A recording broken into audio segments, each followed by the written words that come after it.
Kol Vilniuje planuojamame statyti nacionaliniu pavadintame stadione ekskavatorių ir statybinės technikos nematyti, Kaunas per keletą pastarųjų metų realiais rezultatais pagerino savo pagrindinę sporto infrastruktūrą.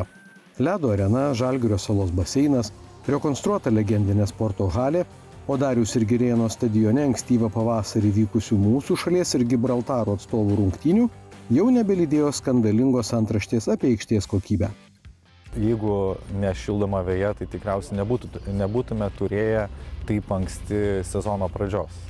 Tai išskirtinai dėl to, kad turim šildomą vėją, kuri, aš jeigu gerai pamenu, vasario antroji pusė buvo paleista šildyti, tam, kad prasidėtų vegetacija, kad pasiruošti varžybom pirmosiam, tai tikrai nebūtume turėję tų varžybų pirmųjų, kurios įvyko taip anksti mūsų šaltą pavasarį. Pirmiausia, tai noriu pasidžiaugti, kad mums teko galimybė dalyvauti šito tokio svarbaus Lietuvai projekto įgyvendinime.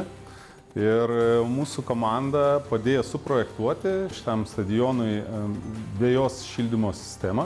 Tai galbūt, kas yra įdomu, tai yra pirmas stadionas Lietuvoje tokio tipos, kuris atitinka, aišku, UEFA reikalavimus ir ten yra privalomas žolės šildymo sistema, kuri, jeigu žiūrėti konstrukciškai, tai yra labai panašu į namo grindinio šildymo sistemą, kuomet yra grunte išvedžioti vamzdeliai grindinio šildymo ir šildo vėjos paviršių. Tiek, kad šiuo atveju jin skirta ne tam, kad žaidėjams būtų šilta žaisti, bet tam, kad išdžiovintų vėjos paviršių ir būtų galima pradėti sezoną anksčiau ir pabaigti vėliau.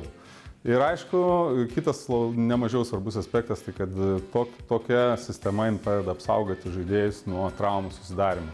Tai šiai dienai mes turim stadioną, kuriame net anksti pavasarį atėjus jau nebereikia žiūrėti, kaip mūsų futbolininkai taškosi balose, o gali kokybiškai demonstruoti kokybišką ir gerą žaidimą. Tačiau futbolas tai tik vienas sričių, kurios gerbėjai ir atstovai galės naudoti stadionu. Kelis dešimtmečius bene sportiškiausia Kauno erdvė vadintas Ąžuolynas tikrai neketina užleisti pozicijų. O sporto objektų sinergija gali būti drąsiai vadinama pavyzdinė.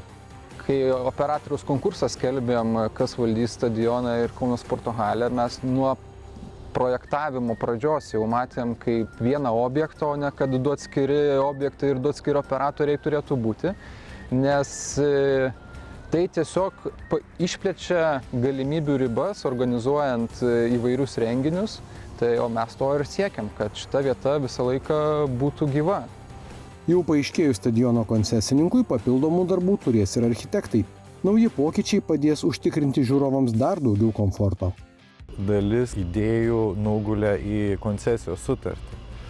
Ir mes galutinį funkcionalumą, galutinę architektūrinę išraišką, dar kai kurių detalių nesudėjom pirminiam etape, persikėlė į vėlesnį etapą.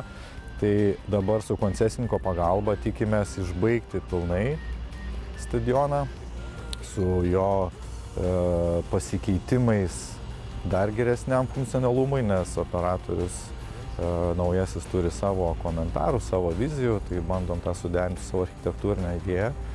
Ir manau, kad vienų kelių metų bėgyje, artimiausiu metu stadionas kaip čia bus pilnai įgyvendintas toks, koks buvo sumanytas. Stadionas buvo projektuotas, griežčiausi reikalavimai gal buvo iš UEFA. Ir tuos reikalavimus stadionas pilnai atitinka. Bet šiai dienai matom, kad stadionas tokioj miesto vietoj, tokioj erdvėj su savo infrastruktūra turi didesnį potencialą.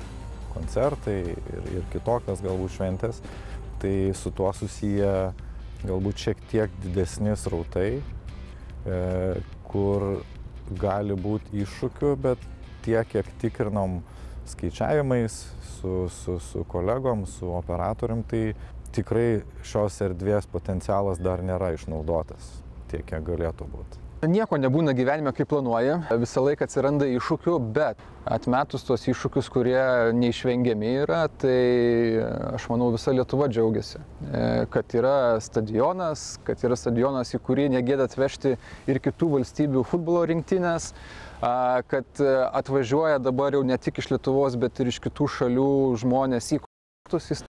Neseniai teko bendrauti su latviais, kurie jau susiplanavę kelionę rugpjūčio mėnesį į Kauną į šį stadioną. Tai yra iš tikrųjų smagu, kai sutinki žmonės ir sako, taip, aš atvažiuosiu pas jūs į stadioną.